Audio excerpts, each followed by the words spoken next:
اہل بیت سے محبت اور آقا علیہ السلام سے محبت کا عمل بتا دیں۔ سب سے محبت کا تقاضا یہ ہے کہ ان کی پیروی کی جائے۔ جی رسول اللہ کی محبت کے بارے میں جب آ گیا قل ان کنتم تحبون اللہ فاتبعونی یحببکم اللہ، اے نبی ان سے فرماؤ کہ اگر تم اللہ سے محبت کرتے ہو نا تو پھر میری یعنی رسول اللہ کی اتباع کرو، پھر اللہ بھی تم سے محبت کرے گا اور تمہارے گناہوں کو معاف کر دے گا۔ اگر اللہ کی محبت کا تقاضا یہ ہے نا کہ حضور کی پیروی کرنی ہے تو حضور کی محبت تو اس سے چھوٹی ہے نا، اس کا تقاضا کیا ہوگا؟ حضور کی پیروی کرنی ہے۔ اہل بیت کی محبت تو اس سے بھی چھوٹی چیز ہے، اس کا تقاضا کیا ہوگا کہ نبی علیہ السلام کی پیروی کرنی ہے۔ صحابہ کی محبت تو اس سے بھی چھوٹی چیز ہے، اس کا تقاضا کیا ہوگا کہ رسول اللہ کی پیروی کرنی ہے صلی اللہ علیہ وآلہ وسلم۔ لیکن صرف پیروی بھی کافی نہیں ہے، نبی علیہ السلام کے ساتھ ہماری محبت پیرلل میں بھی ایک ایسی چیز ہے جو ہونا ضروری ہے، دلی عقیدت، اور وہ اس لیول کے اوپر کہ بخاری مسلم میں حدیث ہے تم میں سے کوئی شخص مومن ہی نہیں ہو سکتا جب تک کہ میں اسے اس کے ماں باپ اولاد سب لوگوں سے بڑھ کر عزیز نہ ہو جاؤں۔ اب یہاں پہ حضور نے پیروی کی بات نہیں کی، صرف محبت کی بات کی ہے، اور اس کا کلائمیکس وہ حدیث ہے جو حضرت عمر اور نبی علیہ السلام ایک دفعہ چہل قدمی کر رہے تھے اور حضور علیہ السلام کا ہاتھ حضرت عمر کے ہاتھوں میں تھا۔ حضرت عمر تھوڑے فرینک ہوئے، کہا یا رسول اللہ اس پوری دنیا میں آپ مجھے سب سے بڑھ کر محبوب ہیں سوائے اپنی جان کے، اور یہ انہوں نے سچ بولا، پہلے نمبر پہ انسان کی اپنی جان ہوتی ہے۔ یہ انہوں نے کہا کہ میرے بیوی بچے مال میں سب کچھ آپ کے لیے قربان کر دوں سوائے اپنی جان کے، تو حضور نے فرمایا بلکہ تیری جان سے بھی بڑھ کر، تو انہوں نے کہا یا رسول اللہ آپ مجھے میری جان سے بھی بڑھ کر محبوب ہے۔ آپ نے فرمایا اے عمر اب تیرا ایمان مکمل ہوا، اب بات بنی۔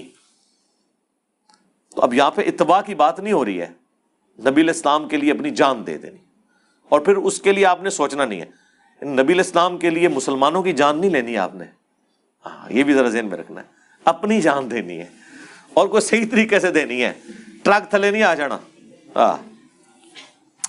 میرا سوال یہ ہے کہ ایک ایسی بیوہ خاتون جس کی کوئی اولاد نہیں، کیا اس بیوہ خاتون کی وفات کے بعد اس کے شوہر کے ورثہ پر یہ فرض ہے کہ اس کے شوہر کی چھوڑی ہوئی جائیداد سے اس بیوہ خاتون کے ورثاء کو وراثت کا حصہ دیں؟ وراثت تو اپنے قانون کے مطابق ہوگی نا جی، جب وہ بیوہ خاتون تھی تو اسے شوہر کے مرنے کے بعد اپنا حصہ ملنا تھا نا، وہ لے گی، اور جب وہ مر گئی تو اس کے مرنے کے بعد اب بیوہ اتنے حصے کی مالک ہے، وہ اس کے رشتہ داروں میں تقسیم ہوگا، اولاد میں ہوگا، اور اولاد میں بھی اگر اولاد نرینہ نہ ہوئی تو پھر اس بیوہ کے بہن بھائیوں کو، ماں باپ، ان سب کو وہ حصہ ملنا ہے۔ تو یہ تو آپ نے ایک تھیوریٹیکل سوال بنا دیا نا، پریکٹیکلی اسی میں فٹ ان بیٹھتا ہے۔ بیوہ ہے، کنواری ہے، اس سے کوئی غرض نہیں ہے۔ مرنے والی جو خاتون ہے نا، جس چیز کی وہ مالک ہے، وہ مرنے کے بعد ایز پر شریعہ لا جو سورۃ النساء کے دوسرے رکوع میں بیان ہوا، جس میں نے تفصیلی ویڈیو ریکارڈ کرائی ہے، وراثت کیلکولیٹ کرنے کا طریقہ اس کے مطابق تقسیم ہوگی۔ ٹھیک ہے جی۔ علی بھائی گھر والے شادی نہیں کروا رہے، کہتے ہیں پہلے گھر مکمل کریں گے۔ ٹھیک ہی کہہ رہے ہیں یار، مطلب کہاں لا کے اس کو چھت پہ تو نہیں رکھنا بیوی کو خیمہ لگا کے، ٹھیک ہی کہہ رہے ہیں۔ شادی کی عمر ابھی ہے لیکن وہ نہیں مان رہے، پہلی تو بات ہے آپ نے عمر ہی نہیں یہاں لکھی، مجھے پتا تو چلے عمر کتنی ہے، اس طرح تو ساری عمر ہی گھر بنانے میں گزر جائے گی۔ بالکل صحیح بات ہے جی، یہ تو آپ ساتھ ہو کے جلدی جلدی بنوائیں نا جی۔ باقی دیکھیں بخاری مسلم میں حدیث ہے کہ اے نوجوانوں کے گروہ جس میں استطاعت ہے وہ شادی کرے گا۔ استطاعت کے لیے فائنینشیل استطاعت بھی ضروری ہے، حالات و واقعات بھی ضروری ہیں، یہ نہ ہو کہ بیٹھے بٹھائے آپ اپنی جان کو مصیبت ڈال دیں۔ شادی صرف دو میاں بیوی کا اکٹھا ہونا نہیں ہے، دو خاندانوں کا اکٹھا ہونا ہے۔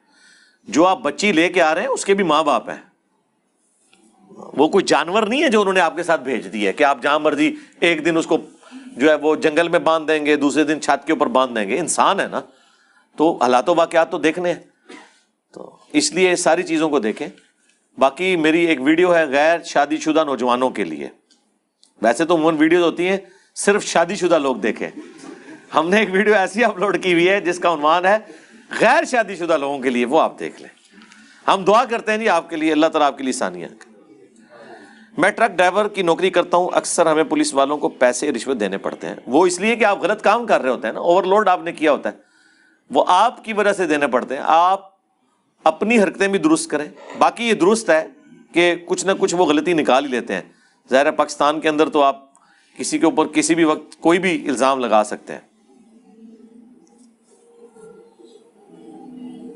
وہ اکثر تنگ بھی کرتے ہیں. اس کے علاوہ ٹرک اوور لوڈ بھی ہوتا ہے. ہاں یہ دیکھیں لکھا ہوا ہے، جس کی وجہ سے ہمیں چلان بھی کٹوانا پڑتا ہے. اب یہ ایسا تماشا ہے کہ چلان کٹوا لیتے ہیں. بھائی اوور لوڈنگ کے اوپر چلان اس لیے تھا کہ وہ اوور لوڈنگ کی وجہ سے سڑک ڈیمیج ہو جاتی ہے. اکثر آپ نے سنا ہوگا کہ جی آپ باہر کے ملکوں کی سڑکیں دیکھیں، وہ بیٹھی بھی نہیں، پاکستان کی سڑکیں بیٹھ جاتی ہیں، یہ 2 نمبر ہیں. اب ایسی صورتحال نہیں ہے. پاکستان میں سیم وہی ٹیکنالوجی ہے جس میں دنیا میں موٹر ویز بن رہی ہیں، بلکہ پاکستان کی موٹر ویز اس ٹائم دنیا کی کئی موٹر ویز سے بہتر ہیں. یہ خراب اس لیے ہوتی ہیں کہ آپ موٹر وے کے اوپر اوور لوڈڈ ٹریلے چڑھا دیتے ہیں، اس کی وجہ سے وہ ڈیمیج ہو جاتی ہے. یہ پاکستان کے ٹریلے آپ امریکہ اور یورپ کی موٹر ویز پہ بھی لے جائیں نا، ان کی سڑکوں کا بھی یہی حال ہوگا. ہاں اس کا اصول یہ ہوتا ہے کہ جیسے ہی آپ کا وزن بڑھے نا، آپ نے ٹائر انکریز کرنے ہیں. 4 ٹائروں کے اوپر ایک گاڑی ہے، اس پہ سپوز 1 ٹن کا وزن ہے، اس سے زیادہ آپ ڈالتے ہیں تو وہ بیٹھ جاتی ہے. آپ نے اسے 1.5 ٹن کرنا ہے نا، تو ٹائر آپ کو 6 کرنے پڑیں گے، وہ ڈیوائڈ کرنا پڑے گا. اس طریقے سے ریشو پروپورشن سے یہ لمبے ٹریلے کیوں ہوتے ہیں؟ ان پہ لوڈ زیادہ ہوتا ہے، اس وجہ سے اسے آپ کو ڈیوائڈ کرنا پڑتا ہے. والیوم کی وجہ سے نہیں، لوڈ کی وجہ سے. اگر لوہے کی کوئی مشین ہے، وہ چھوٹے سے ٹرک میں آ جاتی ہے، لیکن اس کا وزن اتنا زیادہ ہے کہ وہ ایک ٹائر کے اوپر اتنا لوڈ ڈال رہی ہے کہ وہ آپ کی جو سڑک ہے لک کی بنی ہوئی تارکول کی، وہ اس کو بٹھا دے گی. تو اس کے لیے بھی بڑا ٹریلر ہی آپ کو لانا پڑے گا. آپ دیکھیں گے باہر کے ملکوں میں بڑے بڑے سنگے مرمر کے پتھر جو ہے نا، وہ آپ دیکھیں گے کہ جب مین روڈز پہ وہ چلاتے ہیں تو بڑے ٹریلوں میں لے کے جا رہے ہوتے ہیں. پورا ٹریلا خالی پڑا ہوا ہوتا ہے اور اس کے سینٹر میں کہیں ایک وہ پتھر ہوتا ہے. کیوں؟ وہ چھوٹی گاڑی میں لے کے جانے کی ان کو اجازت نہیں دیں گے، تاکہ لوڈ تھوڑا ڈیوائڈ ہو، سنگل پوائنٹ کے اوپر کم لوڈ آئے. تو اس وجہ سے یہ سارا لیجیے کہ چلان ادھر بھی پولیس والے کو دینا پڑتا ہے. ٹھیک ہے جی، ثواب کا کام ہے جی، ٹھیک ہے، غلط ہے اور کیا ہے؟ غلط ہو رہا ہے جی میرے بھائی، ہم تو اس کے خلاف بولتے رہے. اب ٹھیک کس نے کرنا ہے؟ شہباز شریف نے کرنا ہے. ظاہر ابھی آپ جو پرائم منسٹر ہے اسی کی بات کریں گے نا، عمران خان کا تو نہیں اب نام لینا نا، ہم نے شہباز شریف کا نام لینا ہے، وہ کریں گے.